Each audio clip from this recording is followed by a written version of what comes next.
For centuries, Earth had been a joke in the galactic community. A backwater blue planet, at the edge of the Orion Arm, home to a primitive species obsessed with internal wars, primitive entertainment, and carbonated beverages. The Galactic Empire, a consortium of 1,000 star-faring civilizations, barely acknowledged Earth's existence except in comedy holovids and school lessons about what not to be.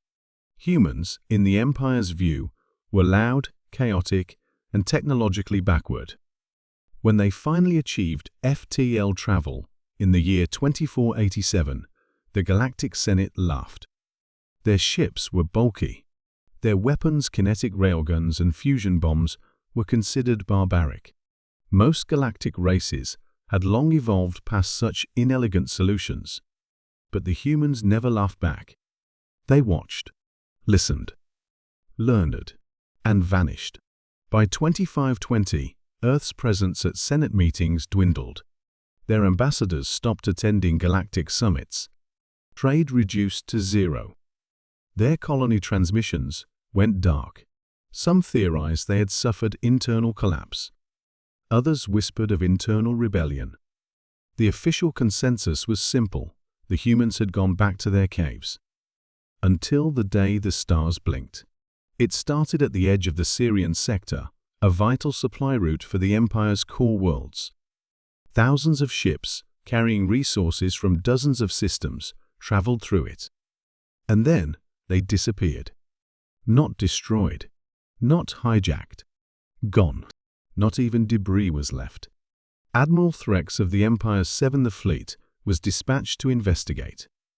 He was old, wise, and had fought in the Skiri rebellions. He did not believe in myths. But as he stared at the silent sector, empty and vast, even his 3 hearts beat faster. No distress signals. No transponder echoes. No warp trails, reported his comms officer. "This is not an accident," Threx muttered. "This is precision." He ordered the fleet into formation. 5 dreadnoughts, 15 cruisers, and 36 escorts. A wall of imperial steel. Then space cracked. Not literally, but to those who watched, it felt as though reality itself had torn. Dozens, no, hundreds of vessels emerged from nothingness. Blacker than space, matter hulls designed to absorb light, bent into angles that sensors struggled to define. Earth ships. But they were nothing like what the Empire remembered. These weren't clunky. They were beautiful in their terror, elegant in their lethality. No glowing engines, no open weapon ports. Just silence.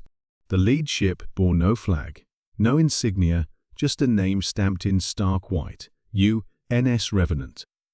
"Identify yourselves," Threx commanded, sending the signal across multiple frequencies. The human reply came after a pause. Calm. Cold. "This is Commander Alex Rourke of the United Nations Stealth Fleet. You mocked us. You dismissed us. Now you face us." Before Threx could respond, the Revenant vanished. Not warped. Not cloaked. Simply disappeared. Then his fleet began to die. One by one, Imperial ships exploded not from external fire, but from within. Systems failed. Life support shut down.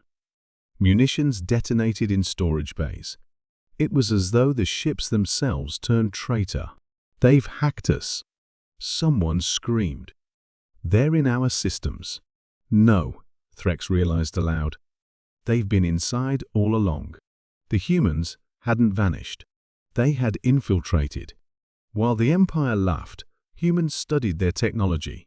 They reverse-engineered their ships.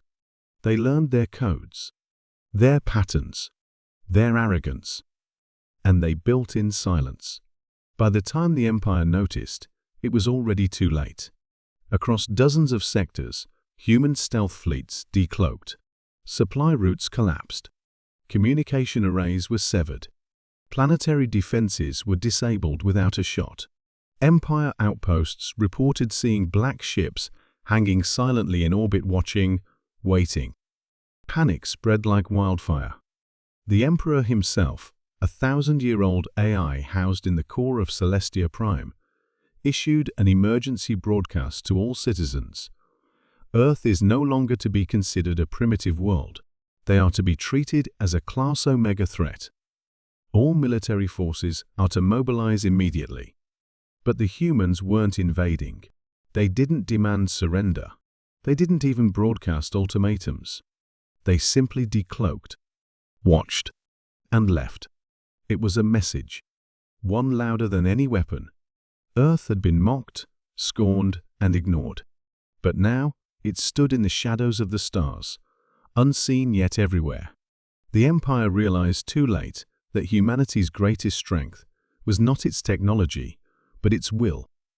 A will to learn. A will to endure. A will to wait. And when the time was right to strike, Admiral Threx sat in the wreckage of his command ship, staring at the void where the Revenant had last stood.